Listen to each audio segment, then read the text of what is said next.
Ladies and gentlemen, boys and girls, children of all ages, welcome back to the channel.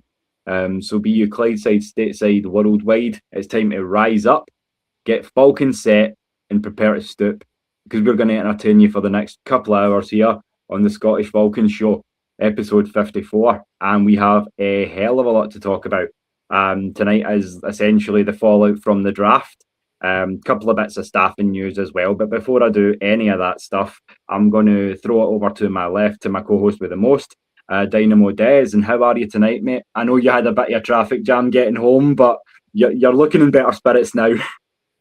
Yeah, Glasgow was a bit probably an Atlanta moment, you know what I mean? Because we hear how bad the traffic is in Atlanta. So, really, really bad accident. I think there was about 3 or 4 cars. And once you're on the motorway, you're stuck. So I was patient, and I wasn't an arse. So I did sit in line, and I didn't cut people up. I just to be honest, I got home, had something to eat, and I've jumped on here. So at the end of the day, when you're driving 40 miles from your business to get home, you're going to get these kind of things. So, but yeah, I'm looking forward to the night. We've got loads to talk about, mate.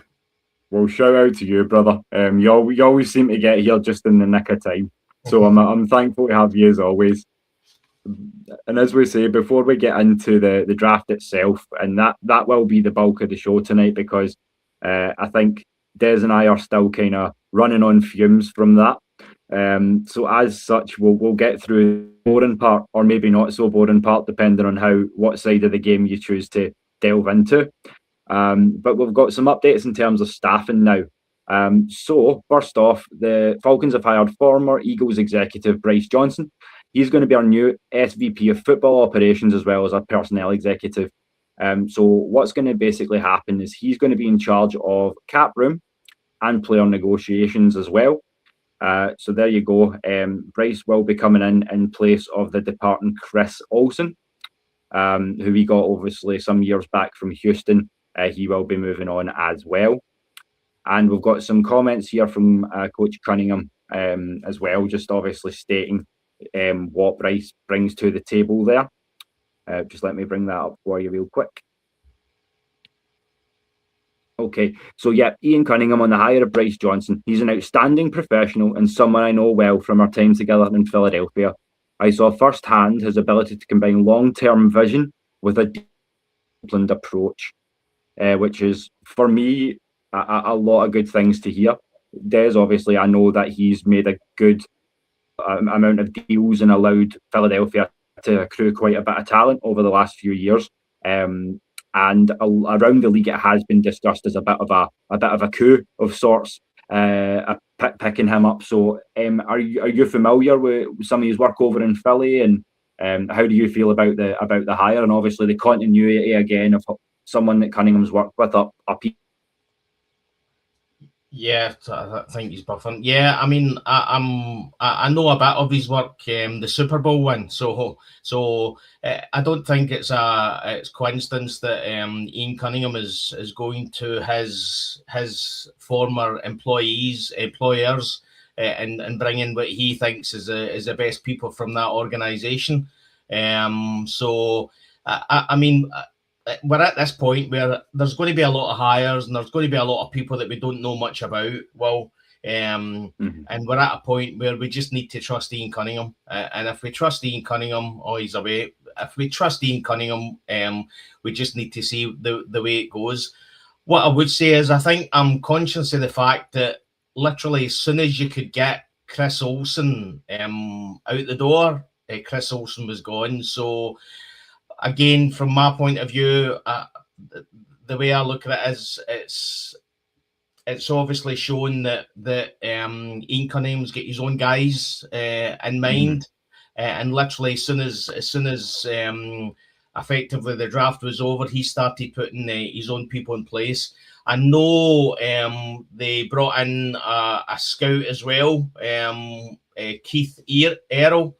Again, he's somebody that's worked with Ian Cunningham in both Philadelphia and Chicago. So effectively, he's following Ian Cunningham wherever he's going. So again, that tells you that this is the people that Ian Cunningham's comfortable with, and we don't know how good they're going to be. We don't know. I mean, to be honest, well, most of these guys are the guys that you're never really going to hear about on a daily basis. Yeah, they're just going to be doing stuff at the back. So we just trust Ian Cunningham. As you say, let Ian cook. You know what I mean? We just need to let him cook, and we'll see what results we get from there. But yeah. What I would say with is, that being said, I like a lot of what Keith Errol brings to the table. He started out as a junior scout over in Chicago. He's built his way up to be named area scout just last season. And now obviously he'll be looking to perform similar duties for us. So obviously I'm all for him continuing to obviously push that market. As I say, we've got a couple of announcements to make on Saturday, because just as we were going live, they have all. So Ian's still in there cooking. We will have some more scouting updates for you and staffing updates for you on Saturday's show as well. But as Des says, just a lot of obviously continuity from where we've come from what Ian's already built over in Philly, over in Chicago, and bringing it here as well. So it's going to be good and exciting to see what's going on. And shout out, as always, and a tip of the cap to the First Lady of AFN. Good to see you, Maggie. I know you've been out there grinding as well, so we're going to hold it down here as well and make sure that Eyeside's cooking as well. But yeah, let's and as I said when you kicked off, I mean, I'm conscious of the fact that Ian Cunningham's not taking much time to get his own guys in. So effectively, that's telling me that when he walked in the building, he wasn't happy with what he's seen. Not that these guys that we've effectively let go aren't actually good at their job, but I think I know from Ian Cunningham's one of his press conferences, he talked about how there was a few things that he put in place that weren't in place when he arrived there that he wanted to put in place. So again, he'll have his own way of doing things. And again, we just need to trust him and hope that he's got it right, mate. It's as simple as that. Yeah. And as you say, that's a good kind of way to segue, as it were, into the kind of bulk of the show. So when you're talking about kind of trusting the process, letting these guys cook, as I say, the 2026 draft, our first draft as a duo was a hell of a lot of fun. So I put this together in honour of it, because, as I say, Des, that's the draft in the rear view now. And as we say, the first draft, obviously not only for us as a duo, but for this new staff as well.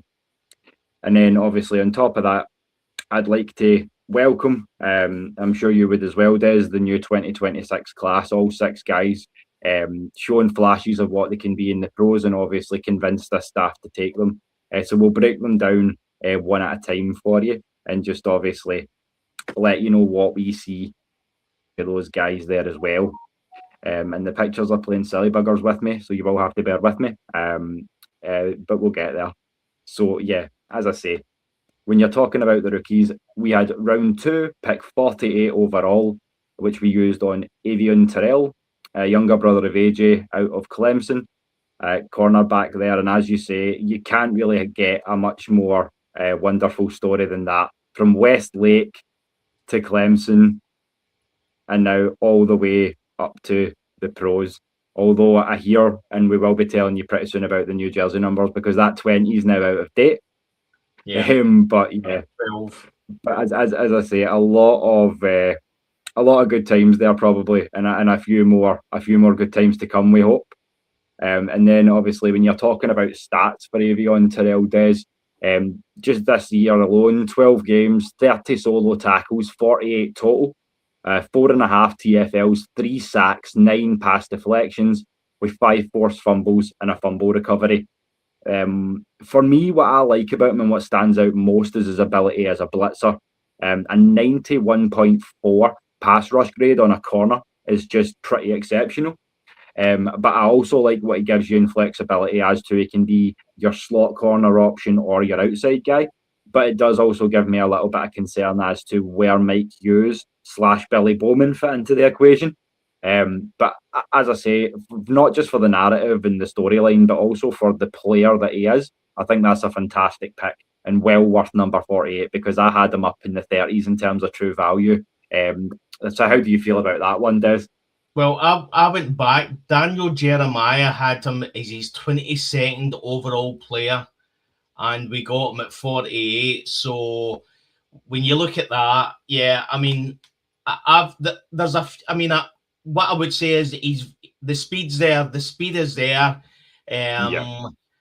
I think and I'm not going off topic. I think the biggest concern, when you actually, if you look back to the draft and you see the difference in size of him and AJ.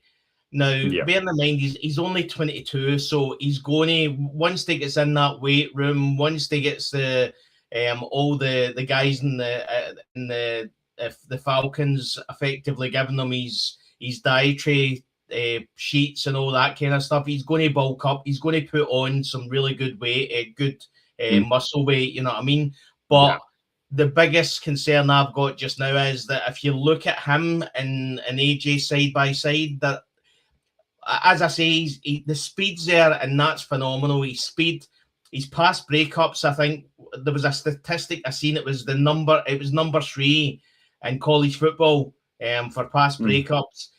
So he's phenomenal at that. But I just worry about a tight. I mean, like a 230-pound tight end or a bigger wide receiver. You obviously have to worry about his height as well. But when you look at his tape, if nobody had told you that he was 5'11", you would have thought he was a lot bigger. He plays a lot bigger than what he actually is. But my only concern is the size. He needs to put on a lot of that good muscle weight and get bigger and broader. And effectively, he's got nobody better to look at than his brother. I mean, talk about a feel-good story.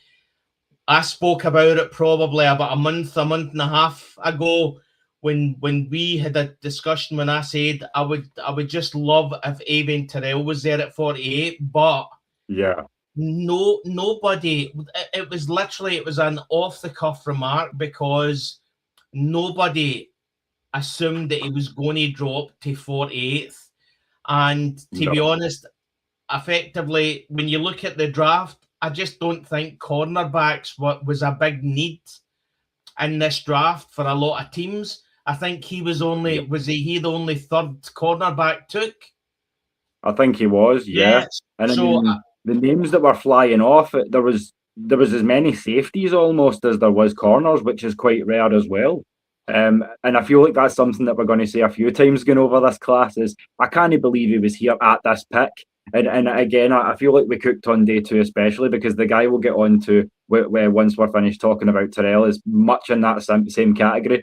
Because I remember you saying to me on draft night, imagine if he's still here at 79, and I went, there's no chance, mate, no chance. And then lo and behold, it's funny how the draft falls sometimes. And as I say, we had a lot of time spending, we had a lot of pleasure spending some time over draft weekend with our brother, the cowboy, down there in the chat. So good to see you as always, Emmanuel. As I say, if you get some time later on, you're welcome to jump on. And he agrees with you too. He thinks his brother will definitely help him with that learning curve.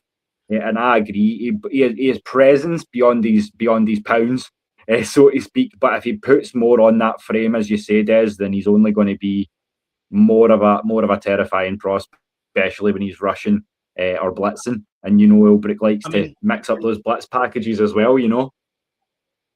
And again, that was the one thing watching the film. As I say, I hadn't seen a lot of Clemson this year, but as you say, the blitzing.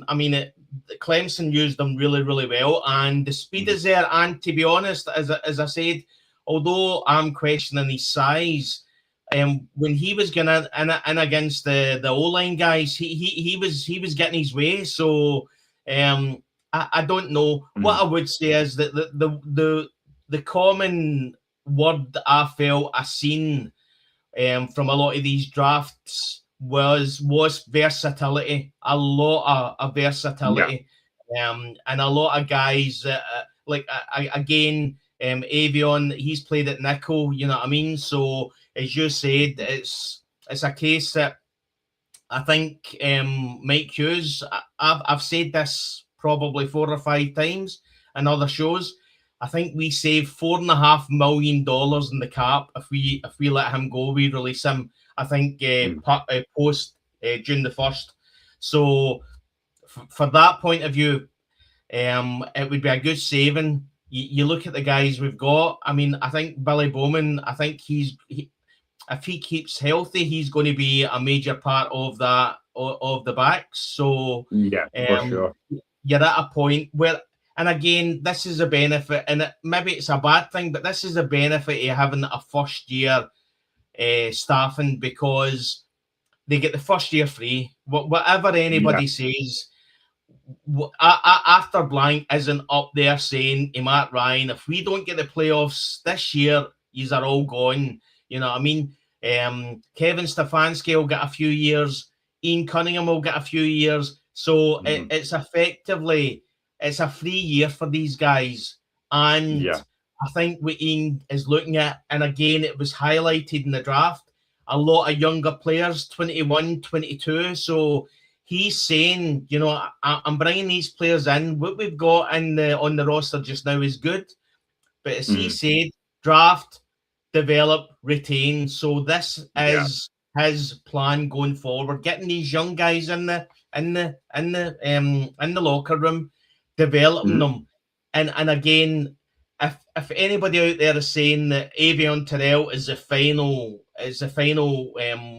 result of what he's going to be, all you need to do is look back to the first year with AJ Terrell and the difference in the last couple of years where he's bulked up. You're learning the other side's offense. You're learning to read offense, all that kind of stuff. So, as I say, we just need to let Ian Cunningham do what he thinks he's going to do. But as I said, Avian Terrell, whatever you think about him, but he's been undersized. He's an absolutely outstanding cornerback. And again, well, we've been saying for probably, I know I've been saying it for years, that we need to get a cornerback in there to help AJ, to solidify that. What do? We draft his brother. So, I mean, it's a feel-good story, but be under no illusion. Ian Cunningham didn't wake up on Friday morning and think, you know what, I feel like having a nice wee good feel-good factor, and I'll just draft Avian Terrell was there. He knows how good Avian Terrell is.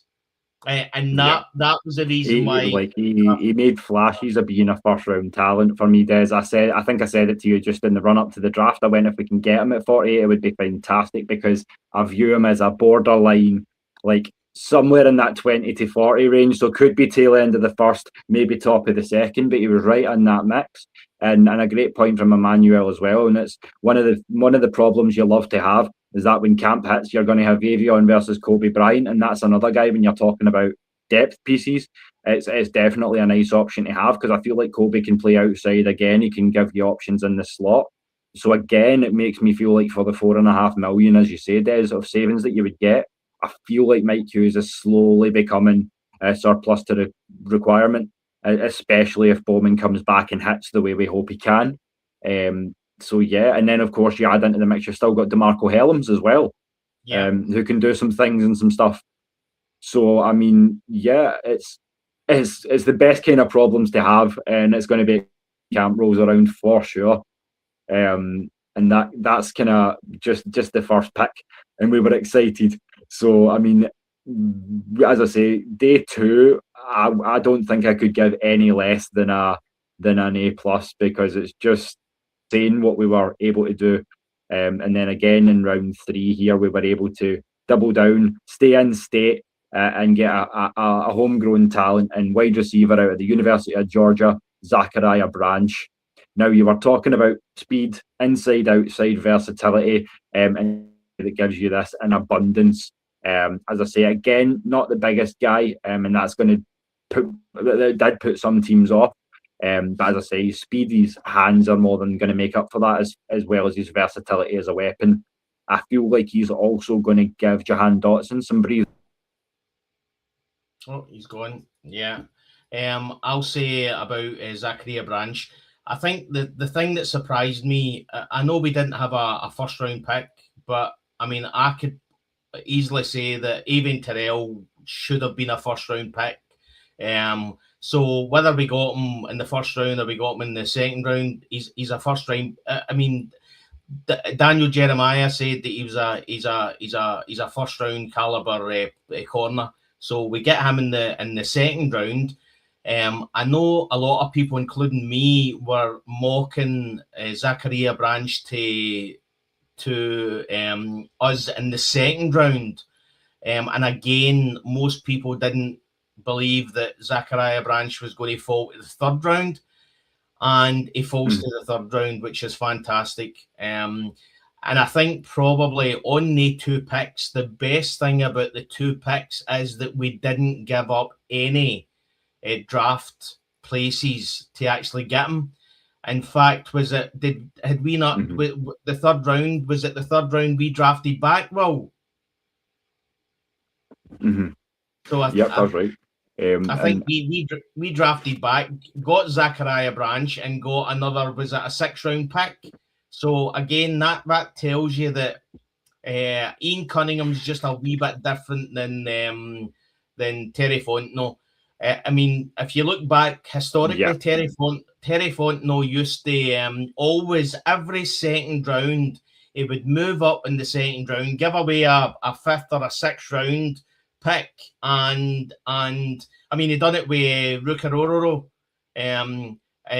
Moved up, I think 6 or 7 places, gave away a fifth round pick, and obviously Rukarororo's no longer there. So, am I right? I think he left, didn't he?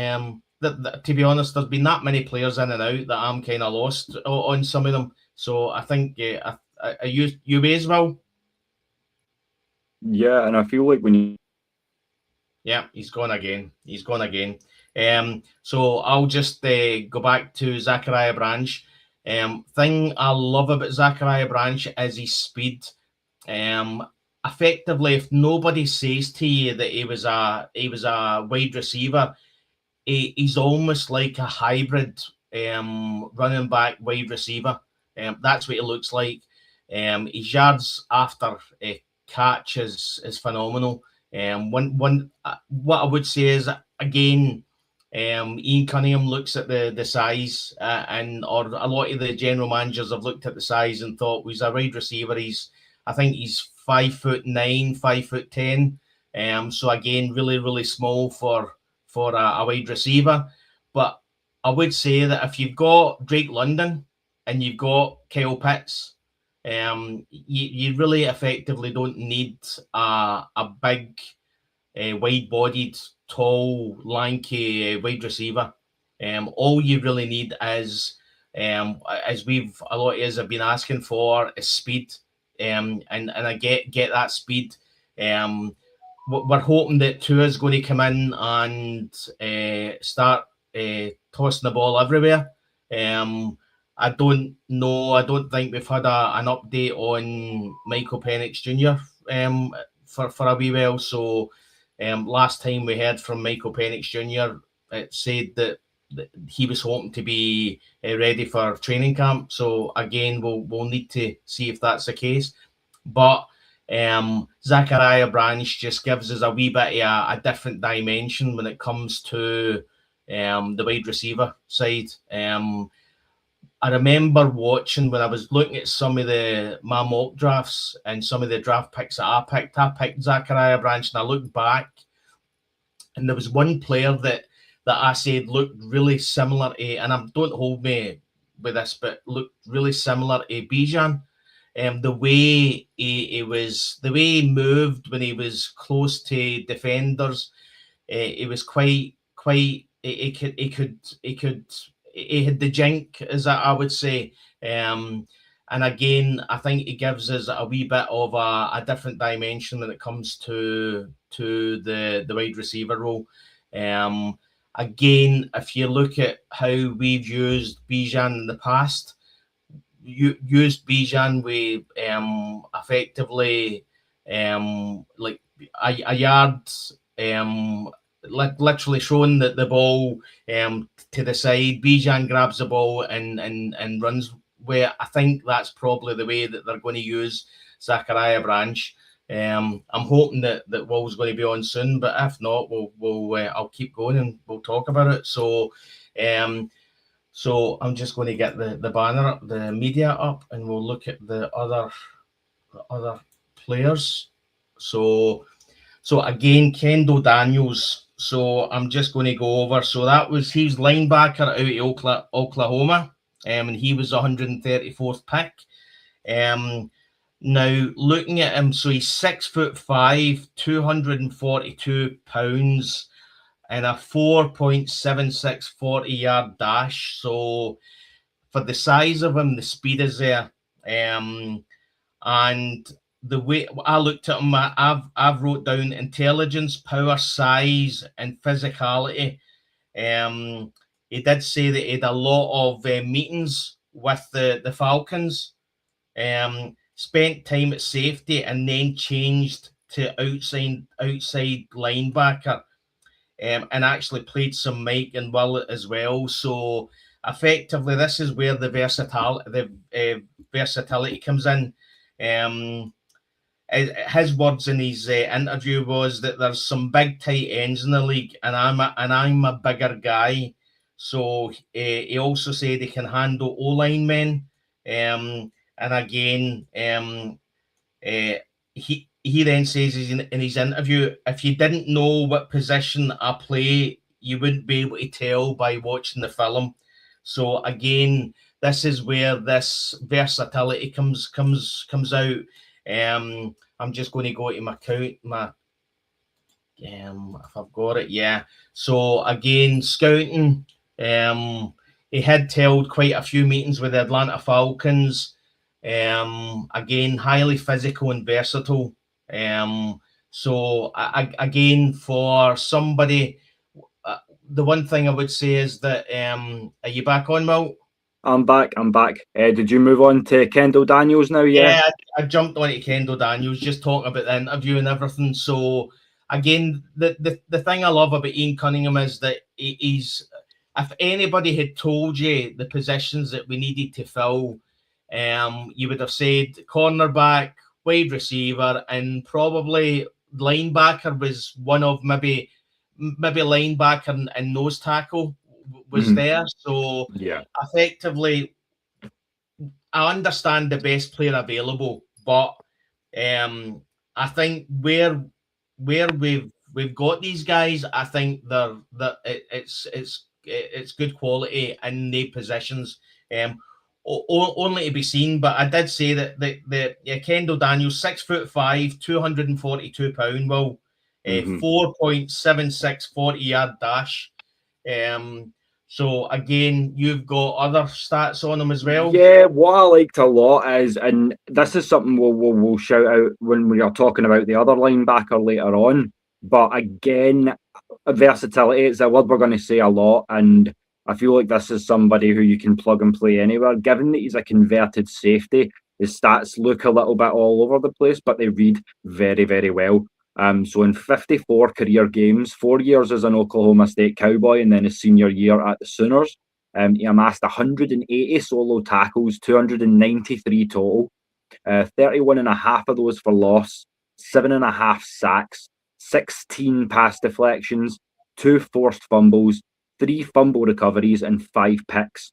So I kind of do it all linebacker.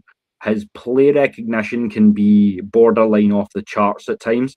I'm sure you guys in the chat as well, you've all seen the famous play where he just stands up straight, looks in his receiver, and goes and wipes them out.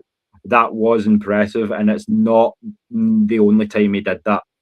So his play recognition, his side-to-side speed is great as well. It's going to be tough to see who's going to be your Mike next year. Who's going to step up and take Caden Ellis's role, at least positionally speaking. There's a lot of guys that can fill that level of sort of versatility, obviously covering both the pass and the run as well. So a lot to like for Kendall Daniels. I hope that now that he's, as you say, up to 242, I hope that he's going to be looking more towards playing pure linebacker rather than box safety. So again, he's got the size to come off the edge, all that good stuff. He's long, he's mean, and he has good hands. So in terms of skill set, again, for what it would essentially be a 4th round pick, and we traded down to get him. Like, I really can't complain. And I feel like, obviously, I was going to mention it before my internet went off, but the thing that I've noticed, and I said to you, it was one of the ways that we hit during this draft process, Des, was to see the guys that were falling and use that and go, oh, well, if they're going to keep falling, then we can slide in, maybe trade down and work a little magic that way. And as I say, it seems to be that way. We've not had to move too much to get the guys we were wanting. Not with Avion Terrell, not with Branch, not with Daniels either. So I'm happy with those 3 so far, for sure.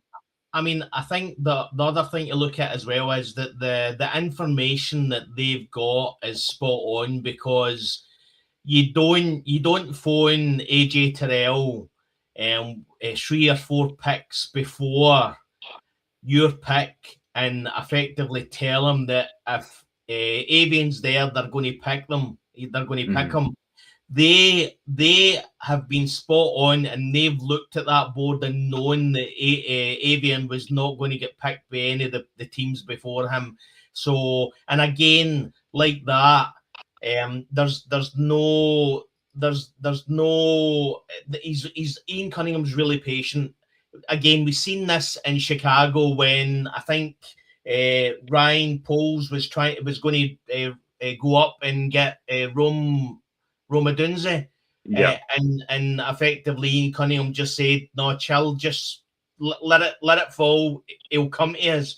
And sure enough, they got him. So he seems to have that kind of way that he knows, or he's got people in the room that know exactly how the board's going to fall, and that's a good thing, because again, he was vocal in the fact that he was unhappy that we had 5 draft picks, and we came out with 6 draft picks. You know what I mean? So, and to be honest, that draft pick is a bit like you see a flag getting shown, and you're a quarterback. It's just you punt it down the field. There's nothing to lose.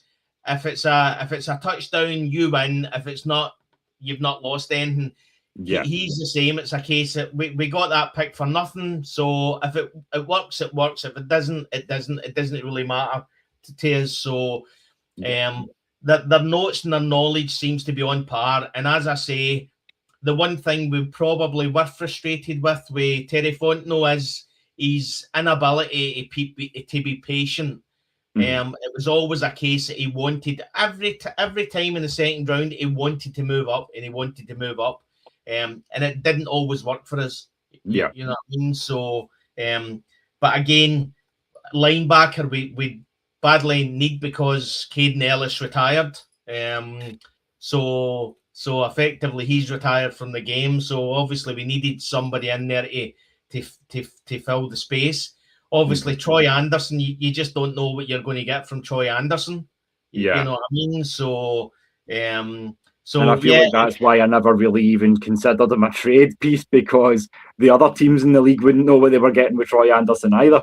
And I feel like that's why when we were talking about guys like Mike Hughes or your Rooks and guys that we could look to move out, I hadn't even thought to mention him, because he was kind of, to us, never mind the rest of the league, an unknown quality. And that's why I feel like there's a chance guys like Braylon Trice, as much as I like him, may not be making this 53-man roster this year, especially when you look at the amount of work that we put into the front 7. And that takes us into the 6th round, and the pick that we essentially got extra from the Texans for them to move up that 12 places. And that's Ontario Thompson, defensive tackle out of Washington. I'm going to be honest with you here, Des. I like what he brings to the table schematically, in so much as I don't think he's as good as Peter Woods out of Clemson. But I think that what he gives you in terms of his game is similar. He doesn't have the penetration, so he's not a true one. Whereas Peter Woods would have that superior level of penetration there. But for me, what he gives you is a great option as an off three. He's going to be basically what I feel like is he's going to be rotation for Lakeil London, Brandon Dorlus, those guys in the centre. So I feel like it's going to be defensive line by committee for me. 6'2", 310, 313 pounds. But as I say, 33 games, 65 total tackles, 2.5 sacks, 4 pass deflections, 4 TFLs. So it's not the most impressive numbers. But again, if he can do essentially what you need a 310-pound man to do, and basically disrupt, and I feel like that's where he comes into his own. He's not always the sum of his parts statistically, but he's always in the mix. And that's why, as I say, he had almost as many assists career-wise as solo tackles. But the one thing that does get to me is if you look back over his career, he had 3 seasons in college, each with a different team. So he started at the Iowa Hawkeyes, over to the Western Michigan Broncos before finishing things out in Washington. So it does make me think that maybe he's not versatile schematically to flex for what certain teams may want from him. So that does lead me to certain concerns as well. But I mean, again, for essentially a 6th round pick and a gimme pick because it was part of the trade deal, I mean, you can't complain at depth again. How do you feel about it, Des? I mean, I think this is probably the one player that if we don't see a lot of him this year, I wouldn't be surprised. I think looking at his tape, and again, I think he's going to take a bit of time to adjust to the NFL.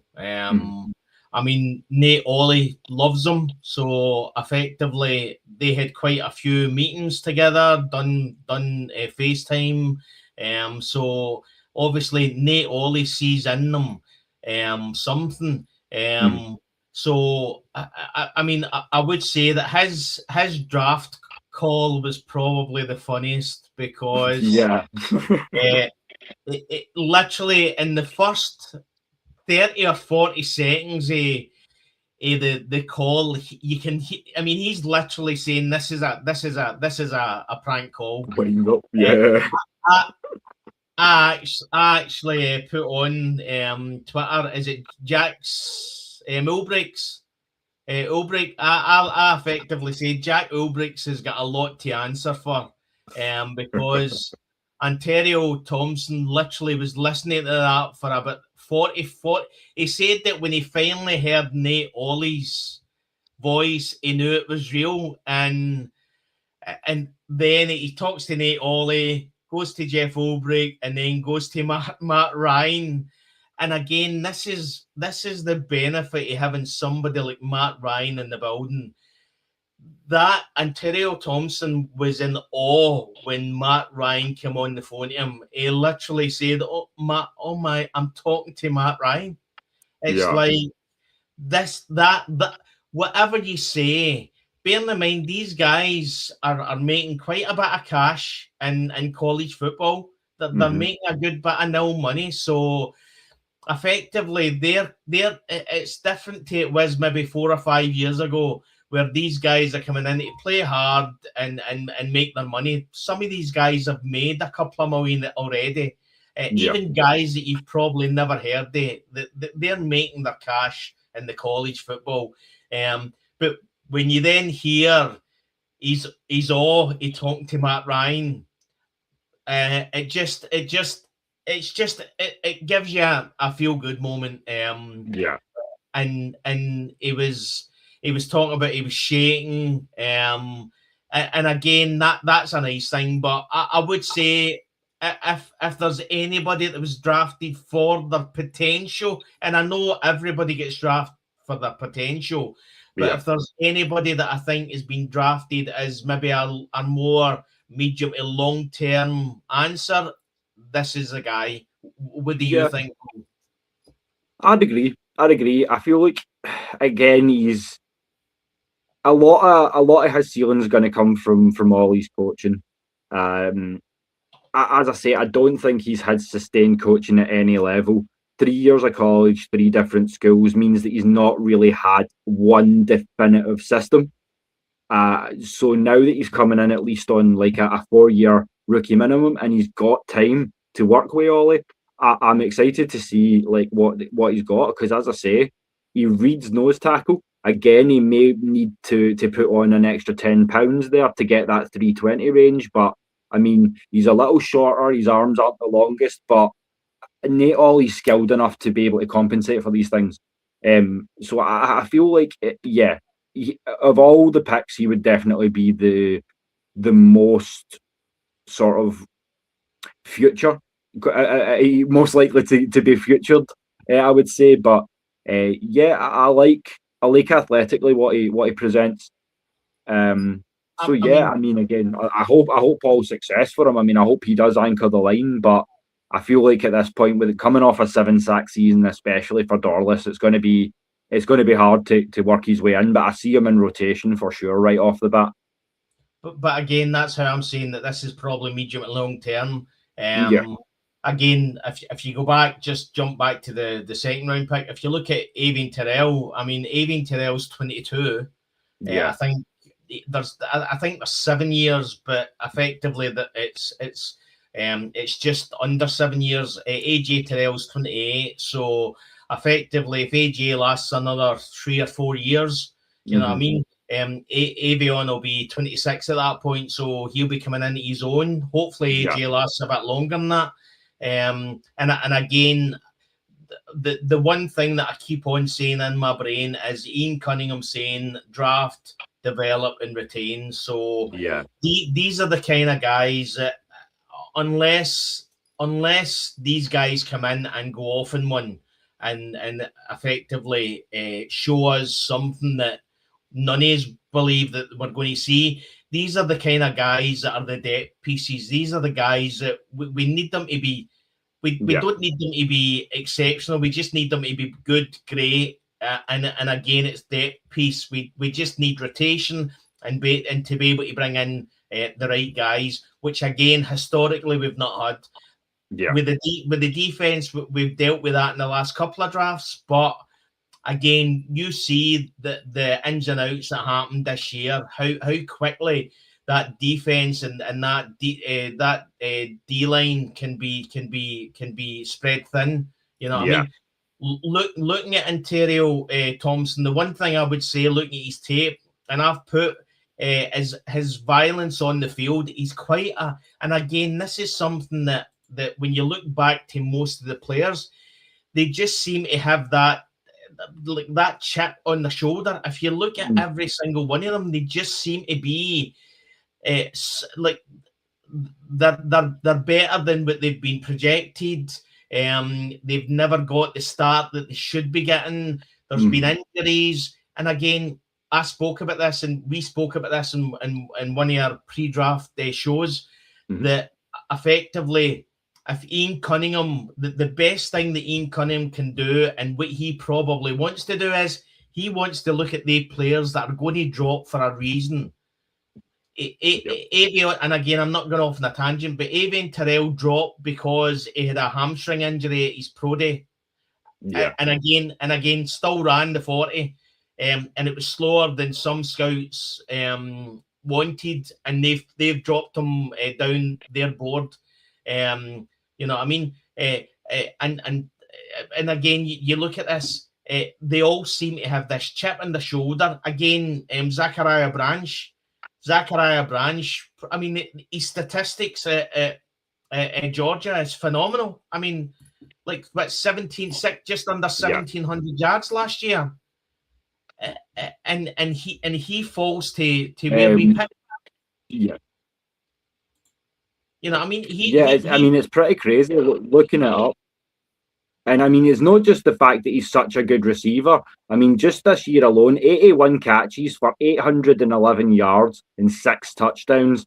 Add into that the fact that he's got 94 rush yards on 15 carries and a touchdown in his career as well. He can be a threat on end arounds. He can be a threat in the return game. There's a lot of different ways that you can use Zachariah Branch to hurt a team. And I love that he's here in Atlanta. And speaking defensively as well, I mean, I feel like Kendall Daniels, Ontario Thompson, and our next pick as well. I hate when they use this wording, but I understand and I respect the narrative. Every one of them feels like an Ulbrich Ollie guy, and it's like I see that. As you say, they play with that chip on their shoulder. They're physical. They like a bit of fight in there. So you've got to respect that. As I say, mixing it up with the blitz packages as well. You can bring Avion in as well, and some of that as well, as we said earlier. So I'm excited to see what this defense is going to be this coming season for sure, Des. And I mean, the one that's really going to set off this defense for me is again another 6th round pick, this time down at 215. That being linebacker Harold Perkins Jr. From the University of Louisiana State, LSU Tigers there. So what did it for me personally? I'm going to go off on a limb here, Des, and you can disagree with me if you like, but I'm sure you won't. And that's that. I think he should be measured for a gold jacket. Yeah, I want him measured for a gold jacket tomorrow. And if you've not seen the clip, here's why, guys. I'll play this for you now. Harold, can I ask you about the elephant in the room? Did you grow up a Saints fan? Well, that's where I thought you were going, mate. Yeah. Is it playing? So, did it play? No. It played, but it was the elephant in the room clip where they're talking about him being a Saints fan. Yeah, I ain't a Saints fan no more. Yeah, I'm like, yeah, I love this guy. That's my boy. Again, I'm going to say it. How this guy dropped as far as he dropped to 215. This is probably the one that shocked me more than anything, mate. Because again, don't know much about him, but once we picked him, I went back looking at the tape, and his early seasons before he got injured, he looked like a stud. He looked mental, like crazy. I mean, again, violence. It's just again, this is one of the kind of players that we bring in because it's a case of he dropped because of his injury. You know what I mean? Yeah, 100%. We've got a wee comment here, and yes, he is alive. It has risen. No, for anybody that's been kicked, perhaps, or had issues with your internet, I do apologise. We are working on switching hosts as well for the coming season. But yeah, there are a lot of good things coming up. But until then, we have to deal with the StreamYard and all the good things that gives to us. So we persevere. That's it. I mean, you know, as Falcons, we're troopers. So again, going back to his interview that we've seen a bit of clip of. The one thing I loved about him is he's a very positive guy. You know what I mean? When through a knee injury, one of the things he said, apart from saying that he was no longer an Aints fan, was that he said that not everyone can go first round. It can go the first pick in the first round. So he's effectively saying, I really don't care where they pick me. I'm going to go and get a gold. The way I'm going to play, I'm going to get a gold jacket. And I was like, you know, I mean, you hear. I mean, Desmond Ridder said that I'm not leaving Atlanta until I get a Super Bowl ring. You know what I mean? I mean, there's one thing saying that, but when you actually say I'm going to get a gold jacket, and then you watch the film, and you think, my God, this guy is a monster, and he felt it too. Do you know what this gives me vibes of? This gives me vibes of DeMarco Hellams. When we drafted DeMarco Hellams, I think he was a 6th or a 7th round pick. I think a 6th, yeah. From Alabama. Then you watch the tape and you were like, how did this guy drop so far? And again, DeMarco Hellams, when he's not been injured, and he's on the park, he gives his all, and he's up there with anybody he plays against. So, and again, Harold Perkins says that there ain't 200 people in the draft better than me. So the guy's confidence is all there. And again, versatility. He's a hybrid coming off the edge. Some games he lines up at edge.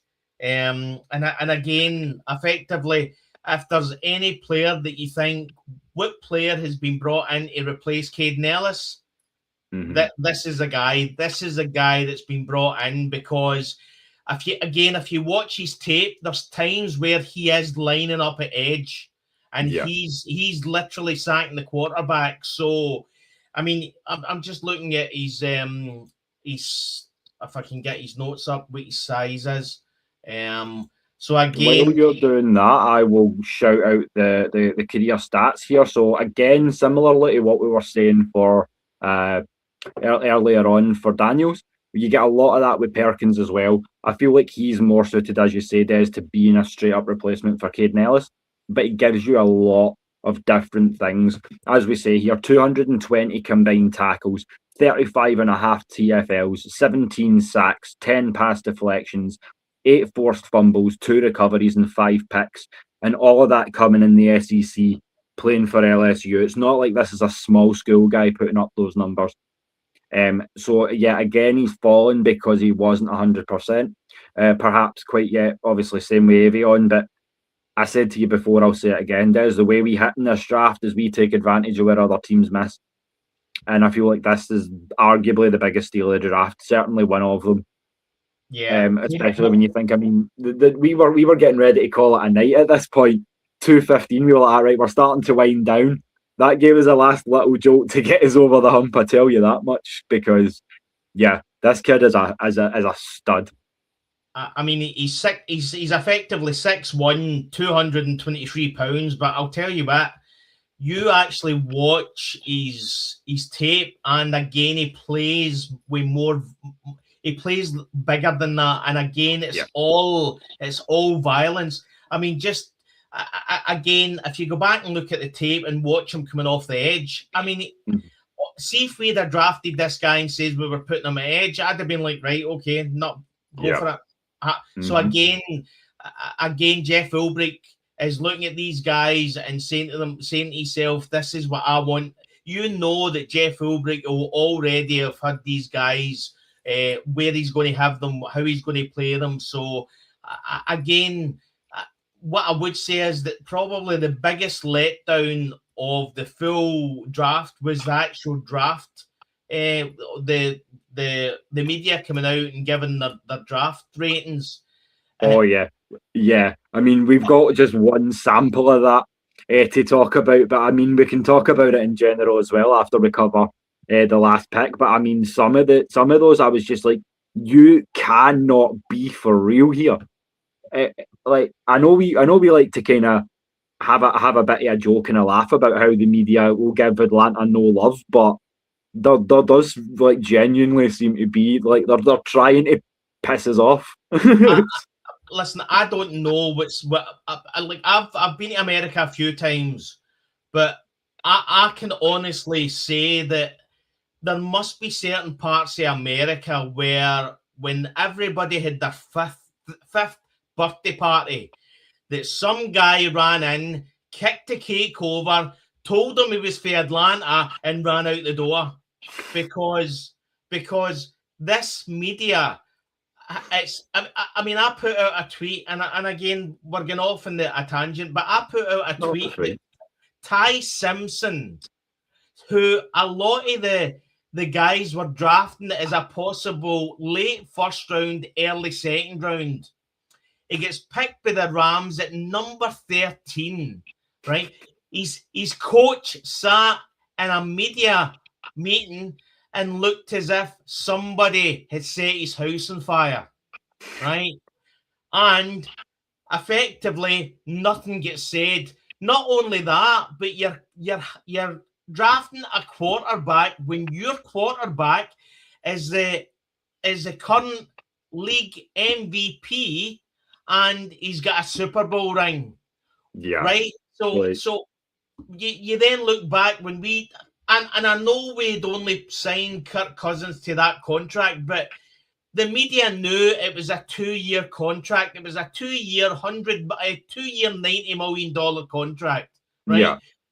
So effectively, this $180 million was garbage. It was always going to be garbage. Yeah. And again, that quarterback, Kirk Cousins, had won one playoff game. And we draft Michael Penix, and there's riots in the street of America, right? Ty Simpson gets drafted, quarterback, current MVP quarterback, Super Bowl winner. Literally, Sean McVay sat in the meeting, in the press conference, and said, "This is Matt Stafford's team." You know what I mean? Nothing was said. I did love the meme though, Des. It was like the phone call where Ty Simpson picks up the phone and he goes, "Yeah, coach, let's go get this Super Bowl." And Sean McVay's like, "Yeah, nah, enjoy the rest of your beautiful night though." Yeah. It's like it was crazy, man. Crazy first night. But again, the two-faced media, it seems to be like Jeremiah Love, right? Yeah. Jeremiah Love gets picked at number 3, goes to the Arizona Cardinals, who has just signed Tyler Algier, right? Now, is everybody telling me that Arizona Cardinals is only a running back away from being a genuine good team? No. They've got needs all over the place. But again, he's a good player. But again, you go back to a couple of years ago, we draft Bijan Robinson at number 8, and there's riots in the streets of America. You know what I mean? You don't draft a running back as high as that. I actually watched Mel Kiper getting interviewed when they says to him, "So, Mel Kiper, you always say that you should never draft a quarterback in the top 10. What do you think of this?" He was fine with it because it's not Atlanta Falcons. Of course it was. Yeah. And I'm like, it's one rule for Atlanta and another rule for everybody else. And it's not just that. We've seen it over and over and over again. Yeah. I mean, like as I say, we can come back to Onyanwa because I've actually got them here because I wanted to single this out. But here you go, the NFL grades for the Atlanta Falcons in 2026. Now this is just NFL.com. Fair enough, they gave us a B-, breaking it down by days on the second page. A C for day 1. Well, obviously we didn't pick an A on day 2 and a B- in day 3. So all credit to NFL.com because I was surprised to see that somebody had actually gave us better than a C. Because I mean, I've got this class myself. If I had to grade, I'd probably say it was an A-, not a B-. The only fact that it's not a true A is some of them have had, or most of them have had some sort of injury concern. So I do have some degree of not skepticism, but concern as to where are you going to be in terms of your health, ready to go. But assuming that everybody comes in ready and ready to go for camp, then there's no reason you can convince me that this isn't an A class. I'm sure you'll agree, Des, because the upside is astronomical. But again, it's just that it's the we won't know for another couple of years, mate. That's the honest answer to that. We won't know for a couple of years, but again, and what I would say is that I don't want to be in a position where, because the fans were spoiled last year because effectively we had 4 players that walked right into the team and were effective. We need to understand that I think I don't think the team's in a position where we need these guys to walk straight in and make a difference straight away. Yeah, Avion Terrell, I think there's probably a position there where they'll play him. But again, we need to be in a position where it's not just all about the quarterbacks, and the quarterbacks have to sit in the sideline and learn as they go along. It's the same with any player, and I think this draft shows that effectively Ian Cunningham is doing what he's saying, which is draft, effectively develop and retain. So I think we're going to do it differently. We're not in a position where we were last year, where Terry Fontenot had squandered most of the draft picks. We only had 5 draft picks, and he had to hit on every single one. And to be fair, he did. But we shouldn't be in a position where we're expecting the draft picks to walk in and make a difference. Yeah. Although if they do, one thing that does, and I meant to mention it when we were talking about the backers, we normally go for speed when we're building this team. It tends to be a kind of a trademark of the Falcons style, is to build for speed. But look at the speed of those linebackers now. Divine Diablo 4.48, Christian Harris 4.46, Harold Perkins Jr. 4.38. If I'm a QB, I'm terrified. Like, genuinely, I'm like, this is going to be a long night. So your tackles better be ready to go, I'll tell you that, because we're going to light up the edges all night long. You've got Jalen Walker, you've got James Pierce Jr., you've got effectively Avian Terrell, who effectively can target the quarterback as well, and he done it at Clemson. So, as I say, it's all about versatility in this draft, mate. Versatility. They want players. What I would say as well, the other thing you look at, a lot of the players that we've drafted have got a lot of special teams play as well. So sure. Again, there's part of the thought process. We'll bring him in. We'll develop them. And again, I'll say this again, we shouldn't be in a position where we expect the draft picks to walk into our team and make it better and make a difference. That happened last year, but that was because we had so many issues and so many needs. That shouldn't be the case. You know what I mean? And I think Ian Cunningham is wanting to tackle that and be in a position where if he wants to bring in Avian Terrell and effectively develop him and not throw him in straight away and allow him to learn the game and develop on the sideline, we should be in a position where we can do that. But we've never been in a position. We've always had needs. We've not drafted right, so effectively the players are falling away after two or 3 years. So again, we're hoping that Ian Cunningham changes that. But I'll go back to what I always say. At what part is it about drafting the right player, and what part is it about having the right coaches that are going to develop that player? You know what I mean? So effectively, the players have been drafted. It's now over to the coaches, and they need to bring these guys on and make sure they develop. And hopefully that's what happens.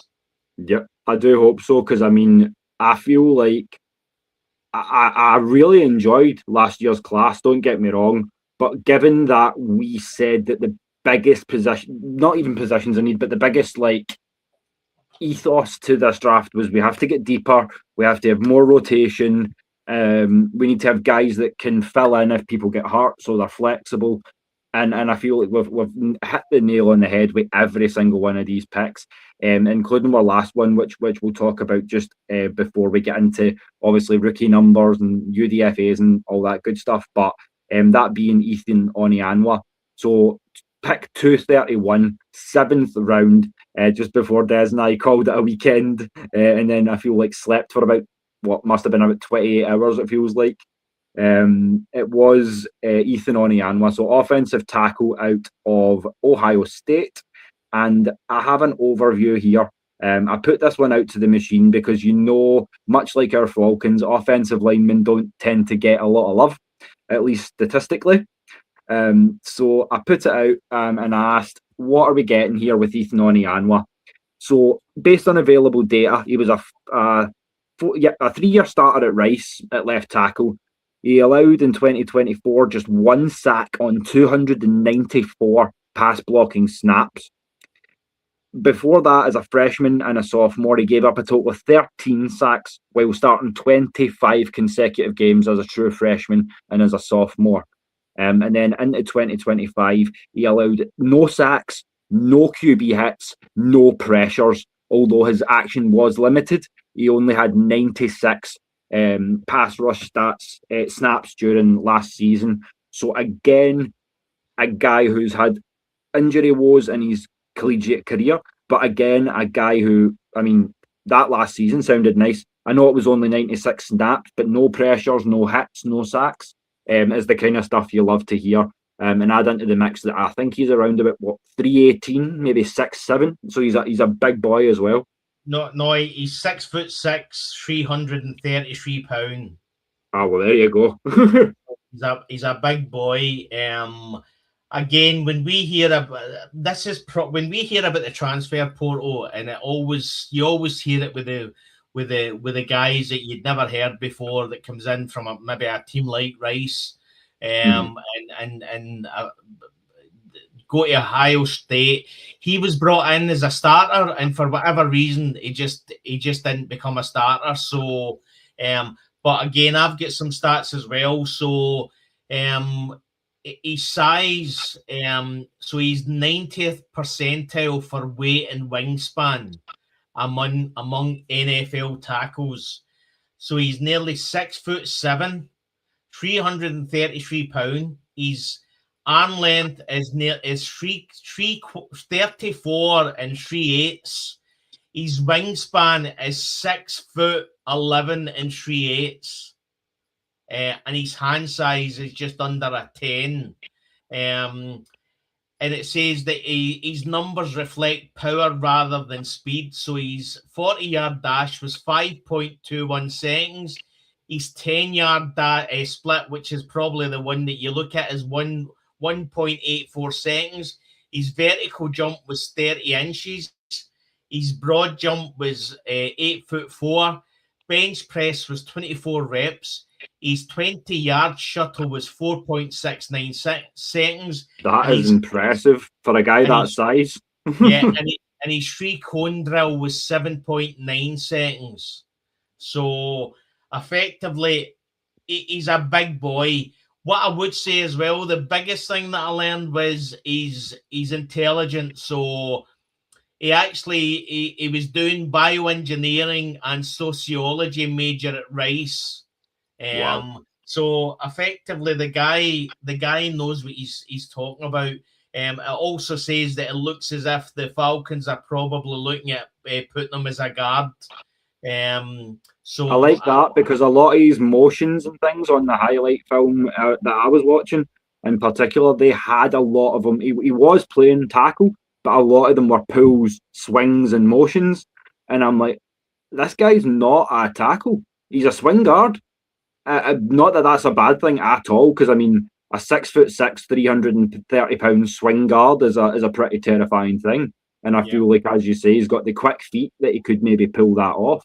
And I feel like one thing we had said is if, obviously, they've got Coach Callahan working with them now, so assuming Jack Nelson can improve from where he was, then we don't just need tackle depth, we also need IOL depth, because that was something that we didn't address in the draft. We did try to address it a little bit in UDFA, which we'll get into in just a bit.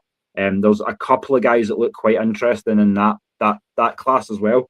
What I would say, is that this is the reason. Again, we've said it numerous times in the show that effectively Brian Callahan wasn't brought in to develop Jake Matthews or any of the other O-line guys. You know what I mean?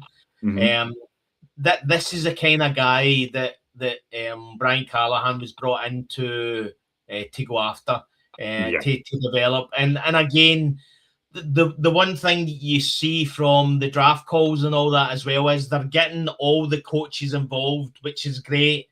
You didn't always see that historically. So effectively they're giving their coaches a place. And I'm pretty sure that Brian Callahan would have gave Ian Cunningham a whole list of the OTs that he would be interested in us drafting. And again, I'm pretty sure that Ian Cunningham probably said to Brian Callahan, we need to start looking at maybe players that maybe say 150 down. Maybe look at potential undrafted free agents. So effectively, and they've got this guy, and he's a big boy. That's the one thing you see on his tape. See, when you see somebody trying to move him, it's not easy. So for sure.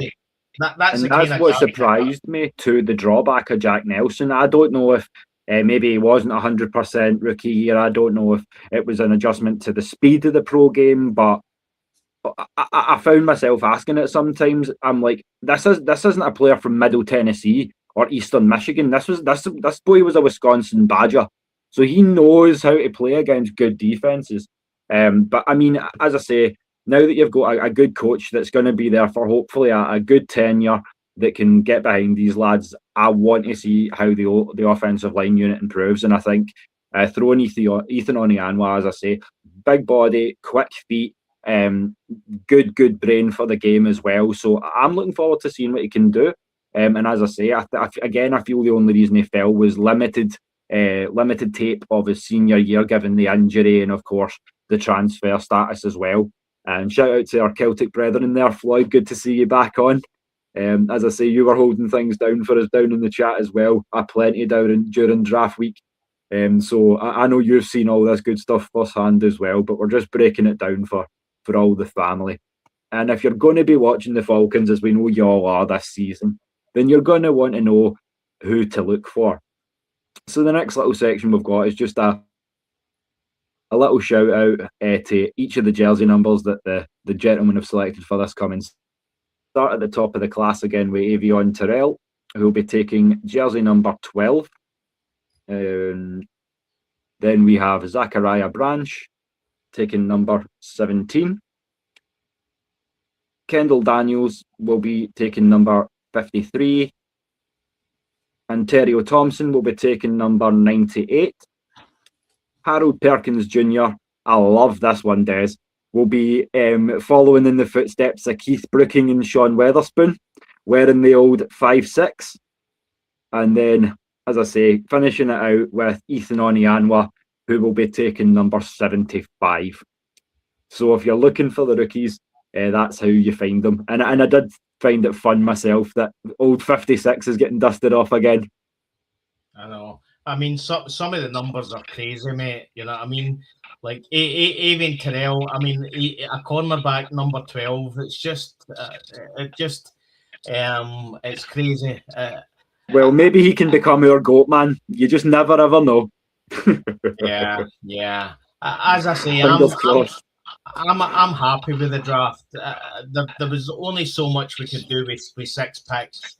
And again, like Ian Cunningham, I think this will probably be the lowest number of draft picks he's ever going to have at the Falcons. So, I couldn't agree more. And I feel like I said this as soon as we got started as well, Des, when we got off the draft and onto the kind of UDFA process. I went, here's how we make up for our lack of picks, because there was almost a criminal amount. I feel we were looking towards the end of our shift, night 3, going, some of these guys that are still on the board are genuinely should have been long gone by now. We had guys that were 6th rounders, some maybe even tail end of the 5th, still sitting on the board. And obviously a lot of those guys have gone, but I feel like we've signed a good clutch of these guys, a couple of them that are standing out to me, and then obviously I'll pass it over, Des, and see if there's anybody that kind of stands out to you as well. But what I'm going to do first off is I'm just going to break down the full list as we have it. So we've got it alphabetized for you and everything, so you can't say we're not organised. So we're starting off with Duke wide receiver Andrell Anthony. So he spent the last 5 seasons in college. He was unable to stick anywhere. He started off at Michigan, left for Oklahoma, spending his final season at Duke, where he logged a career high of 5 TD catches, But even with solid size and speed, he'll have a lot of competition to make the roster. I don't see a lot out of him other than as a camp invite, to be honest. I feel like he's just going to be more of a depth or special teams guy. One of the big ones I would say here is Brandon Frazier, tight end out of Auburn officially, but he's also listed as a halfback. So given that he is, I think, 6'7", somewhere in that neighbourhood, and 270 pounds, we are going to be utilising him as a fullback and a blocking tight end. Given that he's also getting probably the biggest money that I've seen of the UDFAs at 3.8 million on a 3-year deal, probably not the best news for Charlie Werner, I would say, Des. So it's 3.15 million deal. So that's effectively a minimum deal on a signing, but again, $15,000 signing bonus. So you can't sneeze at that. Yeah, but it's again, something that does make me think of where we're going to be going, because I mean, shout out to Emmanuel. He mentioned during the draft weekend that we've still got an unknown quantity at tight end in Joshua Simon. Still got Charlie Werner there as well. We've brought back Austin Hooper. We've got Kyle Pitts. So it's going to be an interesting room as to where and how we're using these guys. Obviously, there's a lot of different ways you can run 12 and 13 personnel, especially if you're going to be keeping 4 of those guys, I would say. So yeah, it's going to be interesting. And then what I'd liked. Sorry, Des. Sorry. No, again, I wouldn't be surprised if, as you say, Charlie Warner. I mean, I would be surprised. I would like Charlie Warner to stay, because again, we can't just assume an undrafted free agent is going to walk in the door and make a difference. You know what I mean? But again, we've got a head coach, Kevin Stefanski, who likes his tight ends. You know what I mean? So yeah. For sure. And as Floyd says too, I know a lot of these signings won't particularly be there in the end. There's a couple of standouts, but as I say, we promised when we started out this thing that we'd do our due diligence. So you need to know who's coming to see where we're kind of going from here. And I feel like, with that being said, there is a couple of guys who I feel like could make the 53 and could contribute. As I say, I feel like the shorter classes or positional groups for us are still wide receiver. Interior of the offensive line as well, which is a couple of places where I feel like we've looked to address. So next off, we've got Carlos Allen, Houston defensive tackle. So after we gambled on the athleticism on Terrio Thompson, they didn't want to bet on upside and trying to find their new Grady Jarrett. So this time around, they wanted to turn on more proven production in the UDFA market. So not only did Allen lead the Cougars with 80 tackles in this past season, he led all FBS interior defensive linemen. His 27 run stops also led the Big 12 and were third most in the FBS among IDLs. So for a team that are looking to improve in that way, Carlos Allen is certainly somebody that you can look at. And again, someone else who can contribute when you're talking defensive line is CJ Nunnally. So he's the edge out of Purdue. Transferred from Akron, but during his time with Purdue, he's led the team with 5 sacks. He's showcased his ability to disrupt, which is a word we said before. He's had an impressive 10.5 tackles for loss, 44 total tackles as well. Started as an FCS schooler, but has obviously moved up and continued to kind of cut it at the higher level as well. So I know we'd said that the front seven was on the way to kind of being shored up, but certainly when you're talking about guys like that who have proven production of disrupting passers, I'm not mad about certainly bringing them into camp, Des. I'm sure you're kind of the same when you talk about guys like this. Yeah, again, these are some players that are going to have a chip on the shoulder because they didn't get drafted. So yeah. And again, I'll say it again, sometimes you think that the transfer portal only works one way and it benefits the players, but sometimes it can go against the players. You know what I mean? So, again, let me see what Emmanuel says. DT Carlos Allen will be watching and hoping for his young man. He's our Warren Sapp. Wow. I can only hope if he's got that kind of ceiling, let's get him out there and let him run, see what he can do. I'm not mad at it at all, as I say. If you can lead someone like Houston with 80 tackles from IDL, then you're not too shabby. So I'm all for giving him a spin. And then, as I say, Floyd, we were shouting out the linebackers earlier. Perkins and Daniels are your guys, and I feel like, yeah, chess pieces, plug them and play them wherever you want, and you will see some kind of value. I feel like, again, flexibility has been something that we've been saying coming into this draft process, Des. So a lot of good things. And for all y'all loyal Georgia Bulldogs, one of the signings was your own RB1. So Cash Jones has been signed, predominantly a third down back, but can get it done with his hands as well, because he caught 20 passes for 195 yards and a touchdown. As you know, Bijan and Brian Robinson are going to assume a lot of the carries for that 1-2 punch.